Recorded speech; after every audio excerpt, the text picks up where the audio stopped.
Buenas tardes tengan todos ustedes. Recuerda que tú estás en mí, yo estoy en ti, por lo tanto nos necesitamos. Juan Guillermo Guerrero Méndez, 320-370-0091.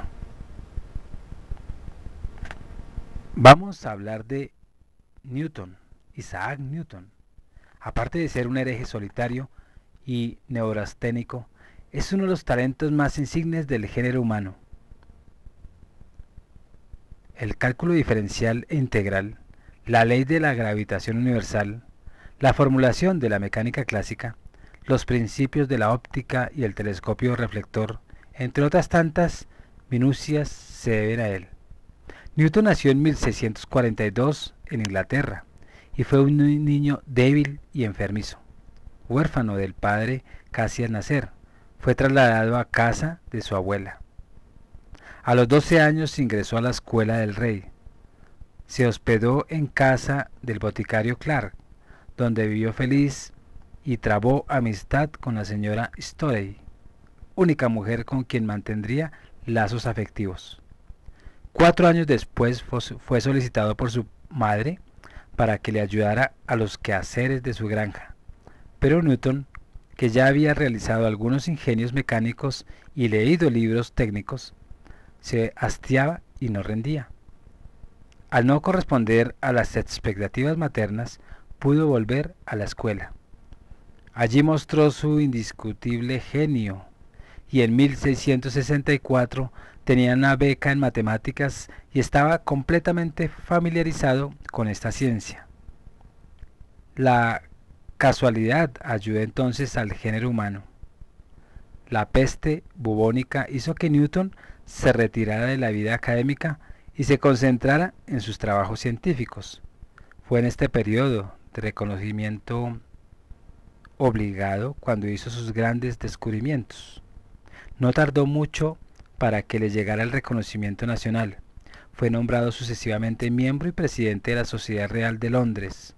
Pero sus éxitos no se quedarán en el reducido ámbito científico.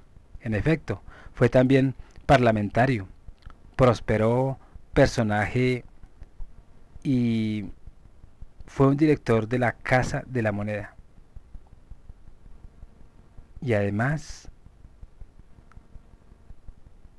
de que prosperó allí, se volvió un hombre próspero. En 1705, la reina Ana le concedió la nobleza por sus investigaciones. Fue el primer científico que recibió un galardón semejante. Cargado de honores, autor de un texto que será siempre un hito en la historia de la ciencia, que llamaba Principios Matemáticos de la Filosofía Natural, Newton dio fin a su larga y fructífera vida en 1727. Aunque no se pudo afirmar tajantemente que Isaac fue un niño desdichado, es indudable que no tuvo muchas alegrías. Debe recordarse que en su nacimiento fue prematuro y su constitución enfermiza y endeble. No se esperaba que llegara a la mayoría de edad. Huérfano de padre a los 3 meses. Fue enviado a casa de su abuela cuando su madre volvió a casarse. Es de suponer que el nuevo hogar ascético y frío, si bien lo acostumbró a la sociedad de la reflexión, no pudo proporcionar las diversiones propias de su edad.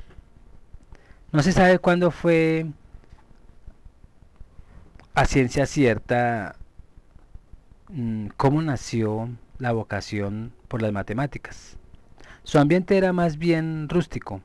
No contaba con un tutor que lo orientara. Más adelante afortunadamente lo encontró.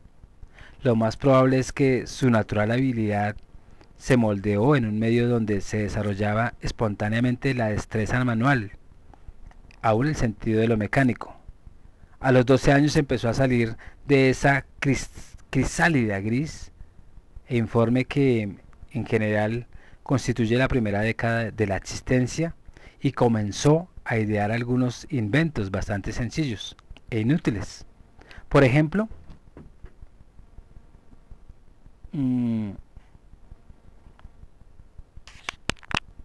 nos dábamos cuenta que aún tenía solo un carácter de juego, algunos de los cuales maravillaban a los vecinos.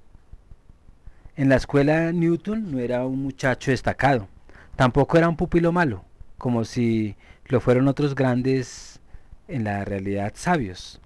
Apenas era regular, sin embargo, la interrupción de sus estudios se debió a factores ajenos a su voluntad.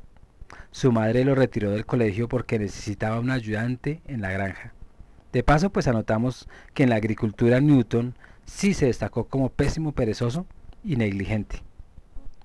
Su reencuentro con los estudios se produjo a un nivel más elevado y en el colegio de Cambridge, si bien tampoco allí comenzó con buenos auspicios, muy pronto se halló bajo la guía de Isaac Barrow, quien, además de orientarlo, le consiguió una beca para estudiar matemáticas y se acababa de gestar un genio. Como tanto el cálculo infinitesimal como el diferencial pues pertenecen a las matemáticas superiores y constituyen herramientas indispensables para nuestra actual bonanza industrial. Y como hoy para dominar uno y otro se necesitan conocimientos universitarios, bien se puede imaginar que solo un genio pudo haberlos ideado. Al respecto pues existe una discusión. Algunos afirman que fue Leibniz, el gran filósofo alemán, quien concibió primero el cálculo, y otros se inclinan por Newton. Dada la integridad y elevada inteligencia de ambos científicos, es presumible que ninguno haya plagiado al otro, y que más bien en una curiosa pero no única coincidencia hayan hecho el mismo descubrimiento trascendental al mismo tiempo, después de trabajar de una manera absolutamente independiente. Pero Newton no solo se concentró en la teoría matemática, como muchos otros pronombres y hombres del Renacimiento, sino que abarcó diversos aspectos del saber humano, sin dejar de profundizar en todos ellos. Veamos algunas de sus contribuciones. Introdujo variantes en el telescopio.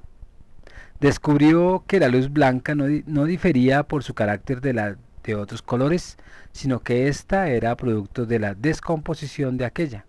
Importantísimo asunto esencial para la subsiguiente historia de la óptica. Formuló en términos generales las leyes de la termodinámica. Tuvo intuiciones extraordinarias, por ejemplo, llegó a anunciar la posibilidad de conversión de la materia en radiaciones y viceversa.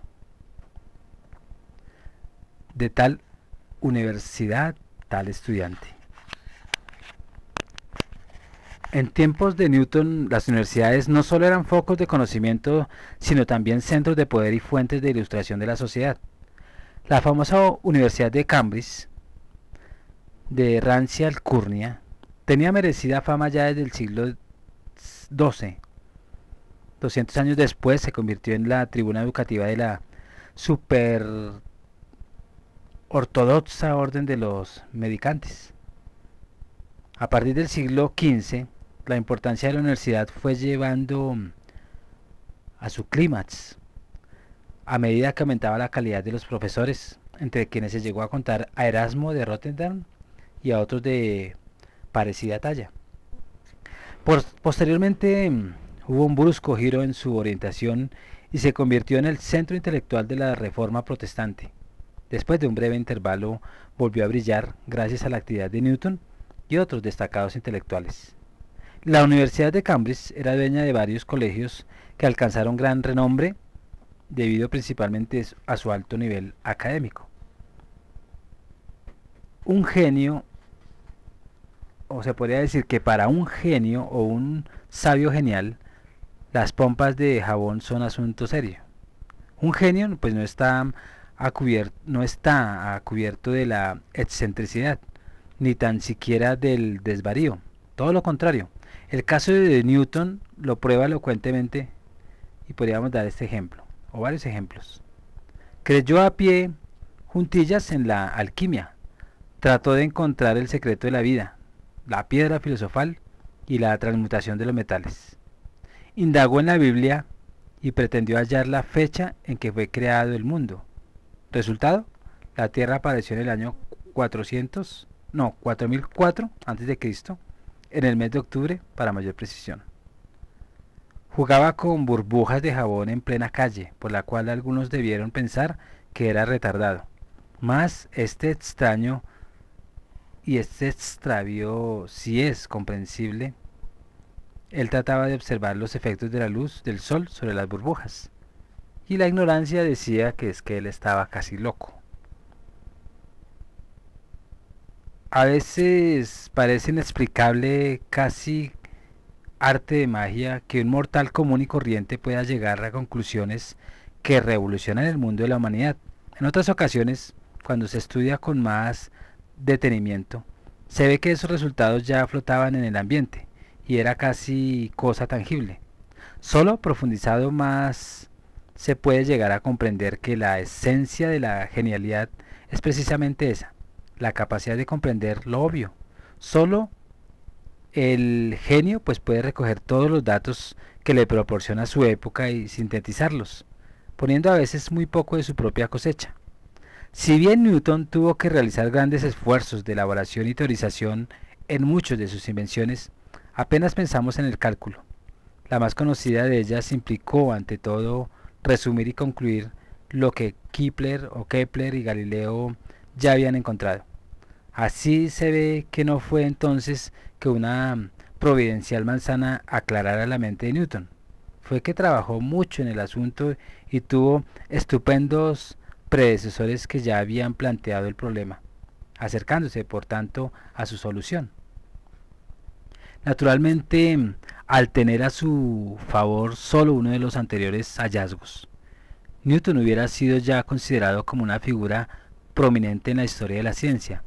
Pero gracias a otro descubrimiento fue como Newton llegó a ser conocido por las generaciones siguientes, la ley de la gravitación universal.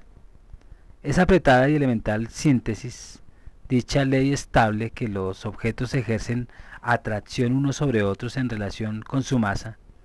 Esta fuerza, la de atracción, es la que, por ejemplo, hace que una manzana caiga al suelo. Newton demostró que el patrón de comportamiento de la manzana podía perfectamente aplicarse a la Luna en su rotación con la Tierra, a esta con el Sol, y así sucesivamente en lo inconmensurable del universo. Todo tiene una ley de atracción y mantiene ese equilibrio. O sea que en nuestro sistema solar hay algo más grande que lo mantiene en ese orden y también lo atrae. ¿Cómo fue que él llegó a ser elegido en esa sociedad real de Londres? Pues ser miembro de la sociedad real. Recordemos que Newton terminó alcanzando su presidencia. Era el máximo honor que en aquel entonces se podía conceder y conceder a un científico, por lo que resulta curioso que nuestro biógrafo obtuvo la solemne membresía gracias a su realización menos destacada. En efecto, pues Newton introdujo dos mejoras en el telescopio. Por un lado, creó un telescopio reflector, con mayor capacidad de aumento, y por otro, para menguar el efecto de equivocación cromática, introdujo un lente cóncavo que como contraprestación deformaba la imagen. Con el tiempo pues se logró contribuir un telescopio acromático, pero ese mérito no corresponde ya a Newton. Lo anterior solo sirve para corroborar que las importantes sociedades de científicos, incluso cuando premian justamente el genio, se equivocan con sus apreciaciones y confunden a menudo la trascendencia de lo elemental.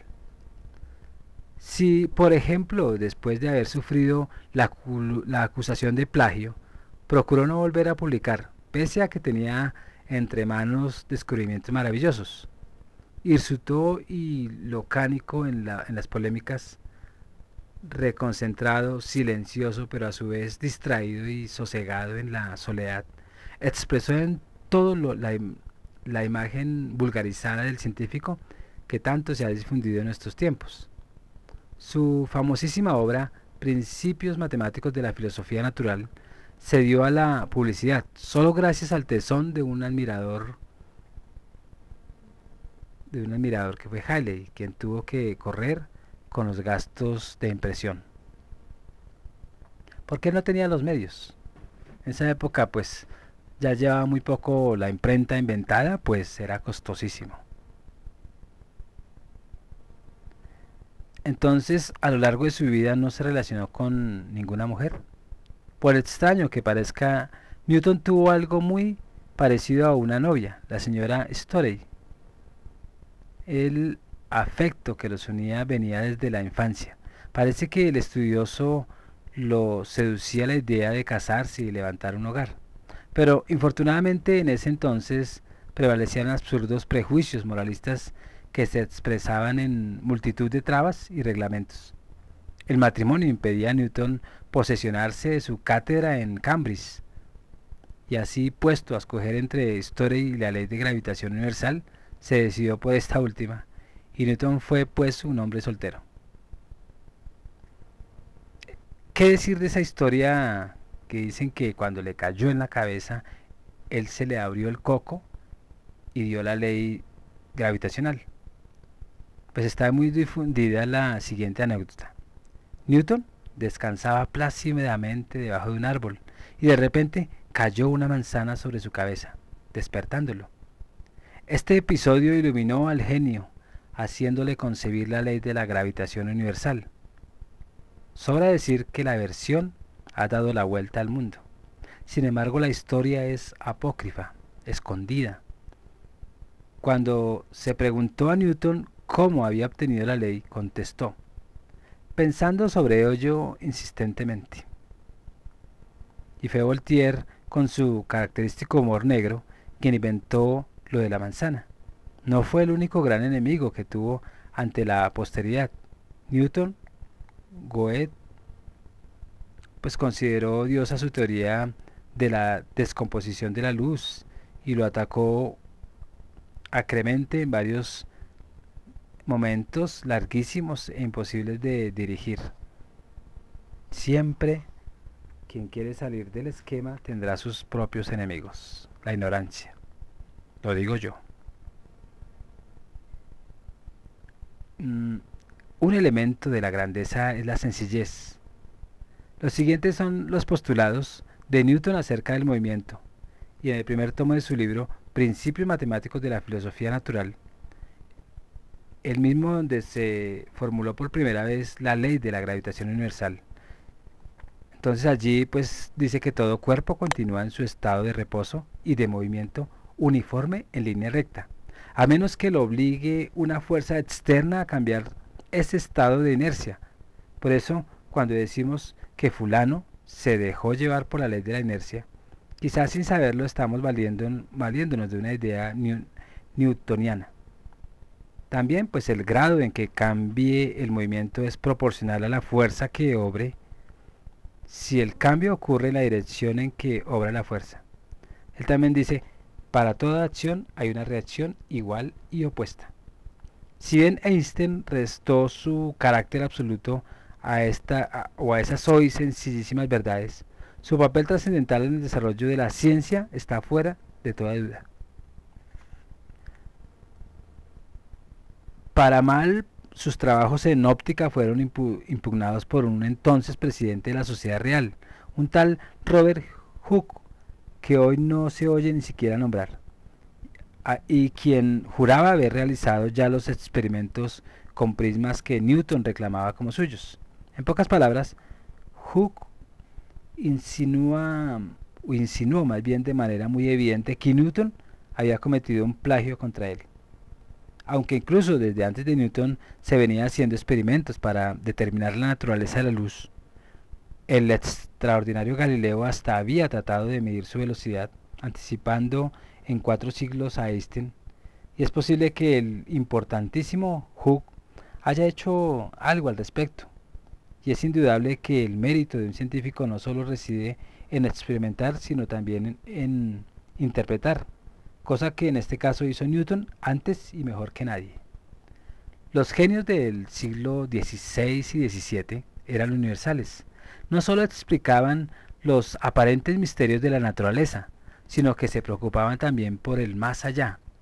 Newton, al contrario de Galileo y Copérnico, gozó de un ambiente relativamente libre y definitivamente protestante.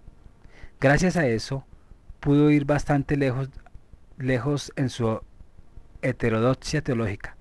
Negó la existencia de la Santísima Trinidad y civilinamente la divinidad de Cristo. Concebió al universo como un mecanismo perfecto con sus propias leyes, donde Dios tenía muy poco que hacer. Además buscó una interpretación literal de la Biblia. Y es indudable que su situación hubiera sido muy comprometida en un medio católico, porque ya sabemos qué pasó con los católicos y la ciencia. Entonces no se mezcló en rencillas mezquinas. Su talento no residía en la comunicación con los demás, sino en el trabajo personal. Empero vale la pena reseñar los diversos honores a los que se hizo acreedor. Fue profesor de matemáticas en Cambridge, parlamentario, presidente de la Sociedad Real de Londres, director de la Casa de la Moneda. Fue un noble, pero su mejor título consiste en ser, junto con no más de otros 10 privilegiados, uno de los más grandes genios de la historia de la humanidad. Vámonos otra vez a ese túnel del tiempo y llegamos a Benjamin Franklin, la mente en la ciencia y el corazón en la política. Nos hemos acostumbrado a ver siempre en los Estados Unidos al prepotente superestado, el paladín por excelencia del imperialismo, que consecuentemente resulta un poco difícil imaginarnos como una humillada colonia en pleno proceso liberador. Precisamente esa era su situación en la segunda mitad del siglo XVIII. Era un país pobre, esencialmente agrícola. Algunos terratenientes, otros cultivadores de algodón y tabaco. Sobre todo acaparaban la escasa riqueza nacional. Ahí no terminaban los problemas, pues el tributo que debía enviarse a la metrópoli, Inglaterra, desangraba literalmente a la economía nacional. Mas en este territorio tosco, hambriento y atrasado, sin máquinas, ciudades ni electricidad, ya existían determinados factores en los que es preciso reconocer la causa de su futuro y el extraordinario esplendor. En efecto, los ingleses habían transmitido a los habitantes de su colonia un poderoso espíritu empresarial que, en contacto con un suelo feroz y la posibilidad de mecanización, transformaba al norteamericano en un maravilloso trabajador práctico. Característica esta que habría de distinguir e impulsar a dicho pueblo durante toda su existencia. En esa época, en los Estados Unidos, ya se respiraba un ambiente de libertad política, bastante poco común en las colonias. Las asambleas provinciales tenían atribulaciones legislativas que, en determinado momento, no podían impugnar la corona inglesa. Esto sirvió para que se desarrollaran tranquilamente destacadas personas talentosas en los Estados Unidos. Claro, la tónica de estos grandes hombres pues era transformar el ápice de libertad que habían conseguido en una verdadera independencia. Y un hombre conjugaría esas ansias de emancipación con las de investigación. Y ese fue Benjamin Franklin. Pero vamos a ver quién fue él. Entonces, Benjamin Franklin nace en 1706 y 1790. Recordemos que la independencia de Estados Unidos fue en 1776. Y en el 50 fue la Revolución en Inglaterra Industrial, para que nos ubiquemos en el tiempo. Benjamin Franklin es uno de los personajes más interesantes y simpáticos de la historia norteamericana. Si bien no fue un inventor, en el sentido estricto de la palabra, sus importantes trabajos sobre la electricidad han quedado en los anales de la ciencia. Nació en 1706, su infancia fue relativamente agradable y feliz porque, pese a su modesta situación, su padre supo darle un hogar cálido y tranquilo. En 1718 se inició en el negocio de la imprenta como obrero de su hermano James. Al cabo de un tiempo surgieron dificultades y huyó a Filadelfia, donde siguió como asalariado. En tanto cultivaba intensamente su intelecto. Ilusionado por el gobernador de la provincia, viajó a Londres, donde se encontró sin trabajo. No obstante, se las arregló como pudo mientras conseguía un buen empleo. Su extraordinario talento y destacado carácter ya lo había convertido en un hombre público. En 1747 fue elegido miembro de la Asamblea Nacional de Pensilvania. El lapso 1749-1751 fue desde el punto de vista científico el más fructífero, además de inventar un anteojo y anunció la teoría de la unidad del fluido eléctrico y registró la similitud entre el rayo y la electricidad, lo cual le permitió descubrir el pararrayos. También inventó la batería eléctrica.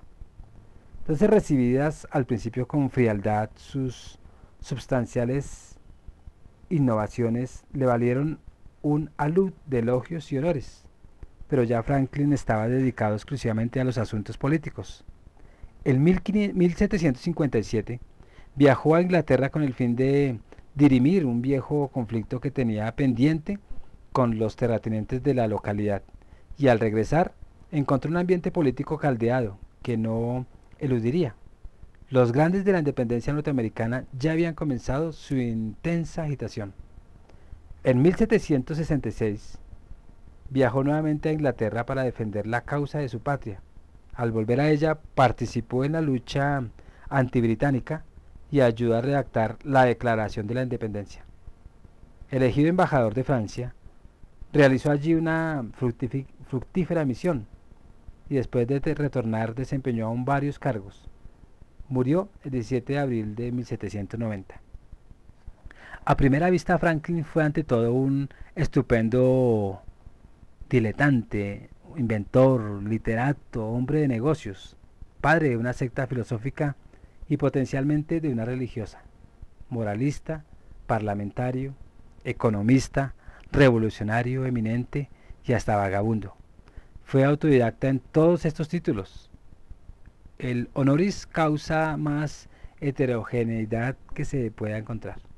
Pero además de esa visión superficial, hay que comprender que Franklin fue el padre del espíritu americano, con todo lo positivo y negativo que éste puede tener. Es en calidad de tal como sobresale en todos los oficios. En el siglo XVIII, las cosas eran bastante diferentes a hoy día. La mística familiar de casta y secta pues eran fortísimas y tenían un carácter definitivamente sagrado. Cuando Benjamín fue a trabajar al taller de su hermano James, esperaba algunos privilegios, un trato especial. El parentesco le daba derecho a ello, pero lo cierto es que esta prerrogativa funciona al revés. Allí, en el hogar de él, James, ya de por sí colérico, maltrataba a Benjamín doblemente por ser un obrero como los demás y por exigir consideraciones. Como su padre no lo defendía, Benjamín optó, hastiado por huir, por salir corriendo. En este periodo, vale decir, como asalariado, Benjamín, pese a toda su buena voluntad y excelente disposición para el trabajo, fue un fracasado, víctima de frecuentes humillaciones. Imaginemos a un muchacho bastante cultivado y maduro para su edad, sumamente sensible, sujeto al capricho de vejetes incultos y toscos que lo utilizaban a capricho. Y la única posibilidad de ayuda y redención provenía de lo alto. Pues bien, lo alto intervino por medio de un elegante y generoso caballero, el gobernador, que prometió enviar a Benjamín a Inglaterra, donde además de perfeccionar su arte, podría comprar con el dinero del caballero, claro, hermosos tipos de imprenta. Al llegar a Inglaterra, Benjamín cayó a la cuenta de que todo había sido un fraude. Pese a todo, ¿cómo decía?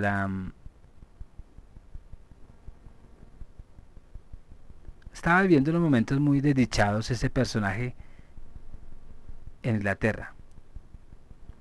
Pero allí, en últimas, pues fue positivo. Por un lado, adquirió conocimientos profundos acerca de la rama de su actividad, la impresión, y por otro, pues pudo emplearse bastante bien y esto le compensó el periodo de hambre que sufrió.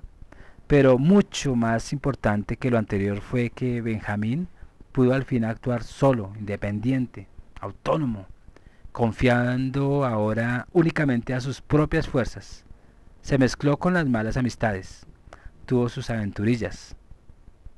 Él las pinta como si fuera de tono muy subido, muy malo, pero si nos damos cuenta hoy, lo que vivió fue muy inocente y aprendió a sostenerse y surgir. Tal como suele ocurrir, todos los aportes novedosos ganan enemigos gratuitos y el pararrayos no fue una excepción. Cuando Franklin, con genial intuición, envió una carta a la Real Sociedad de Londres, donde establecía la similitud entre la electricidad y el rayo, la epístola causó hilaridad entre los expertos. Al poco tiempo quedó establecido que había que otorgar el máximo de seriedad al asunto, pero las dificultades no habían terminado aún.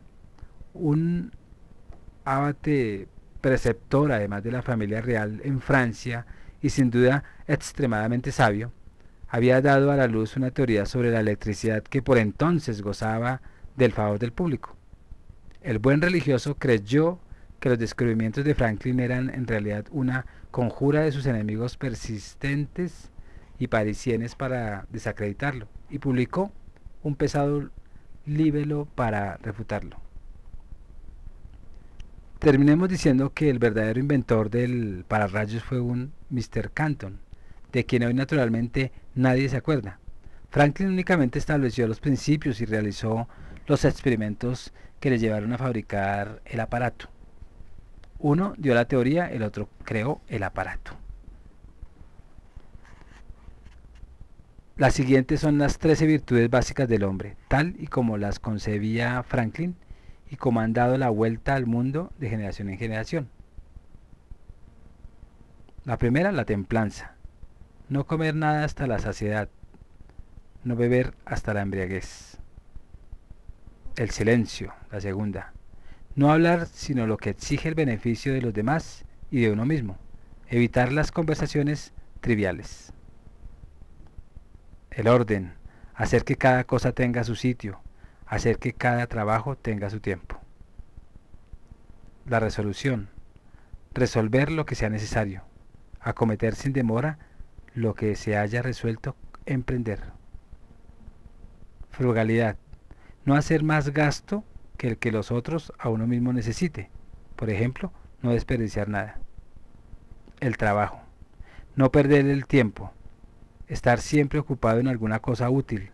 Suprimir todas las acciones innecesarias. Sinceridad. No valerse de engaños. Pensar con buena fe y con justicia, y si hablas, hablar de acuerdo con ello. Justicia.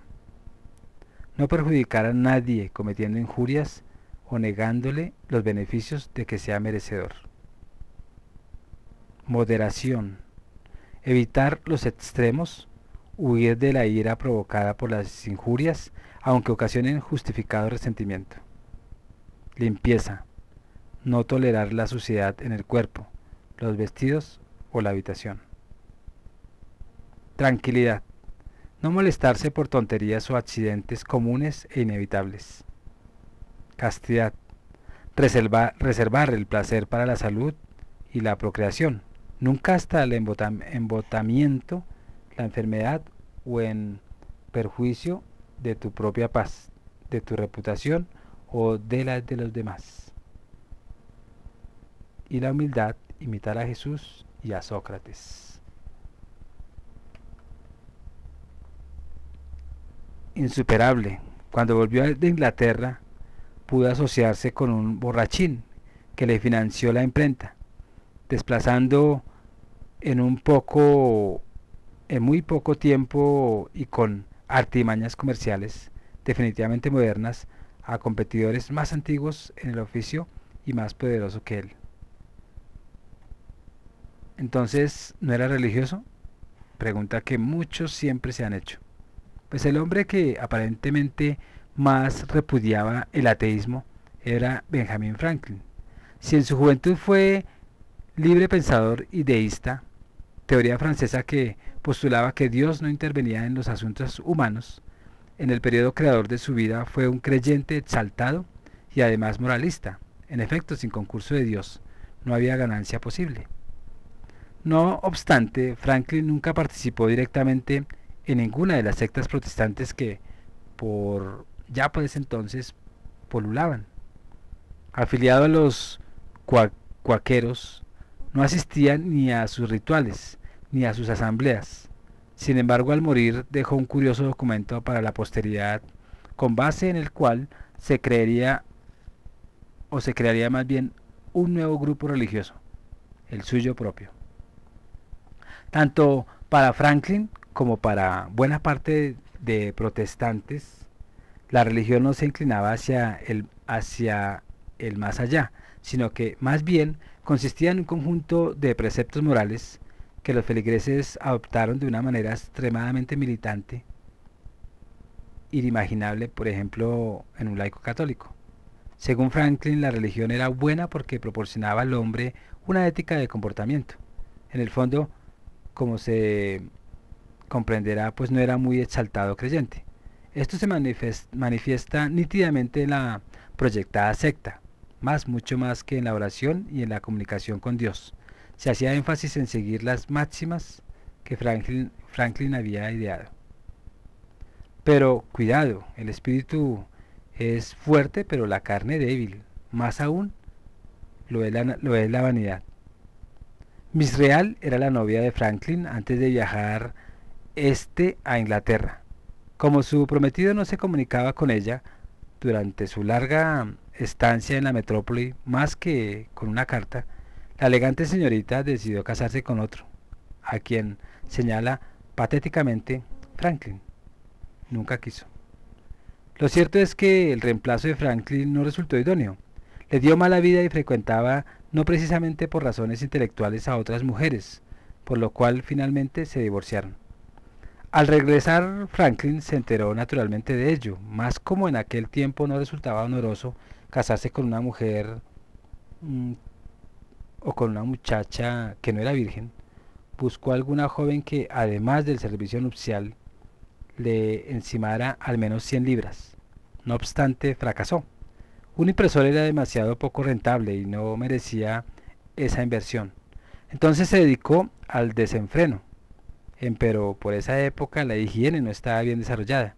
Si no temes a Dios, témele a la sífilis, había dicho con temible precisión un médico español.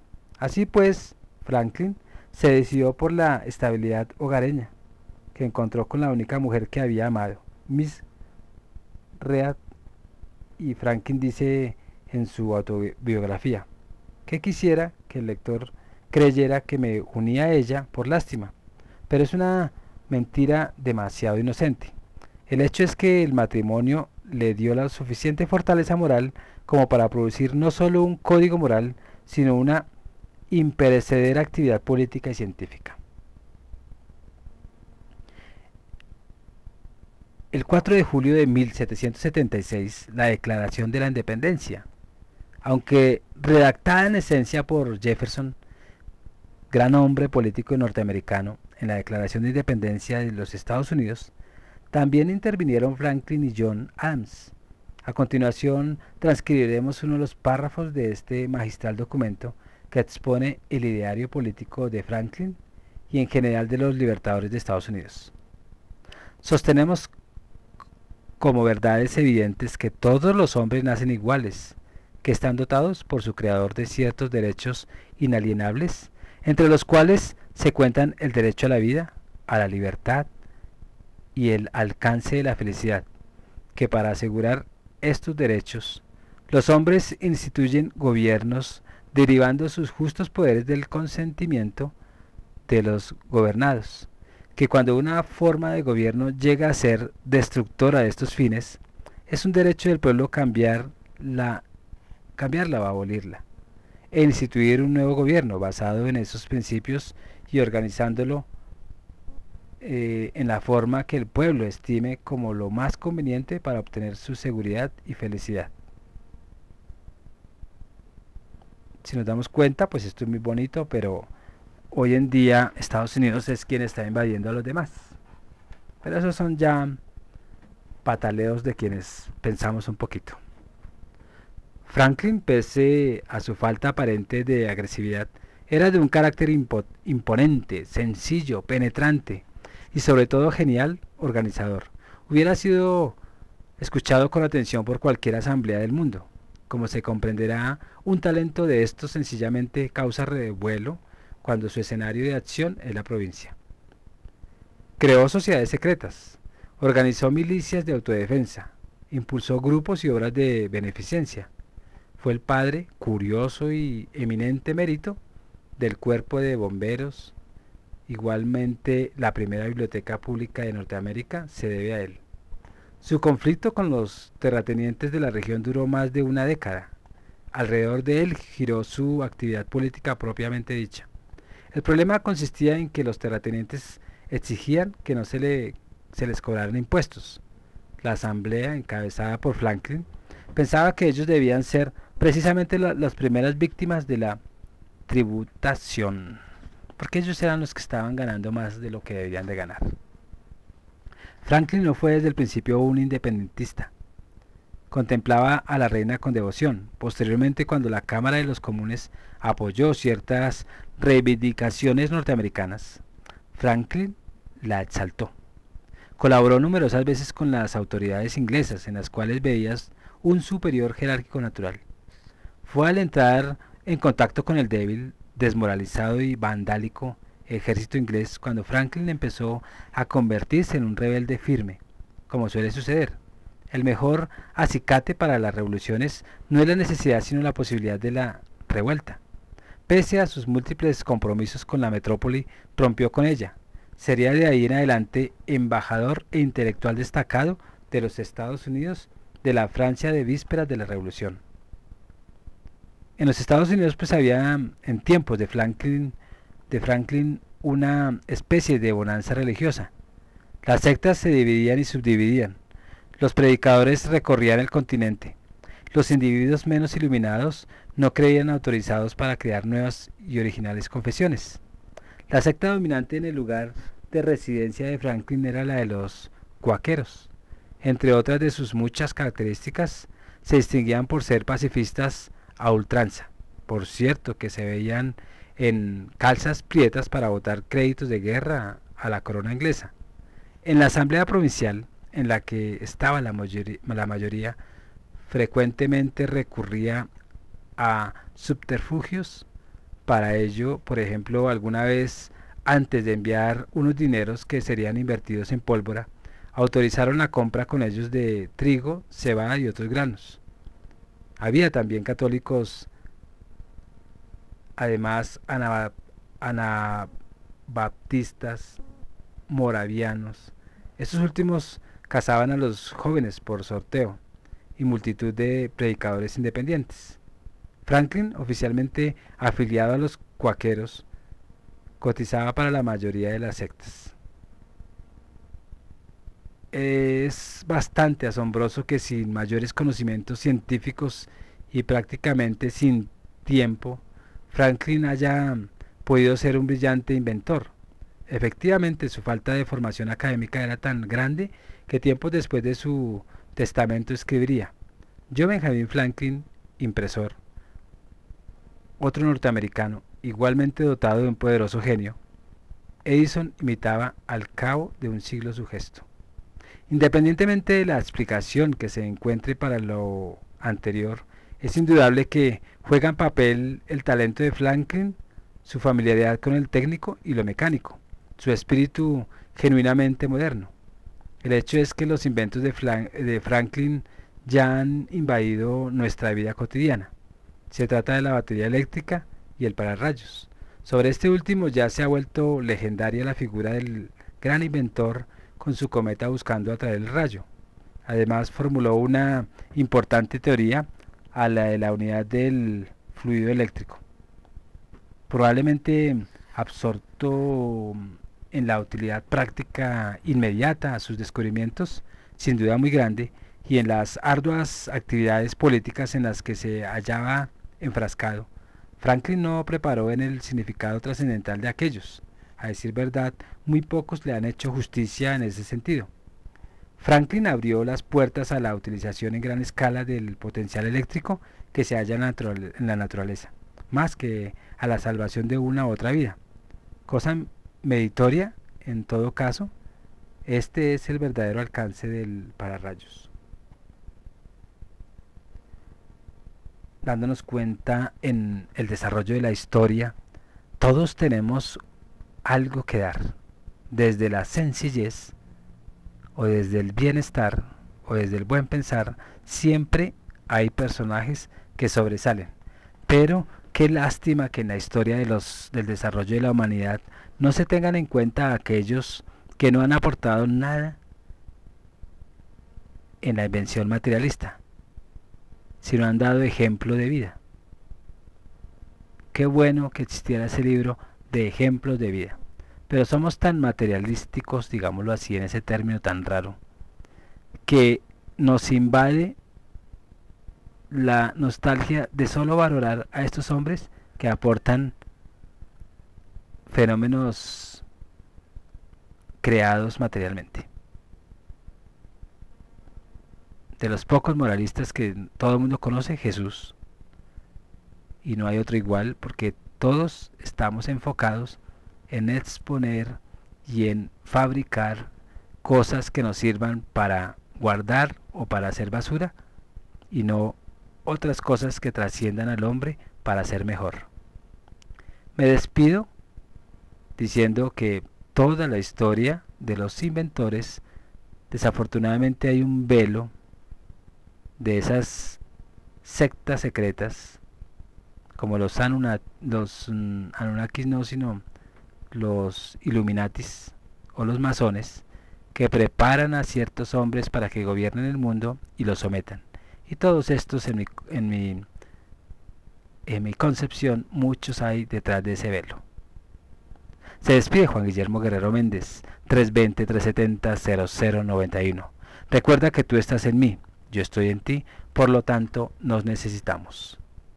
Muchas gracias.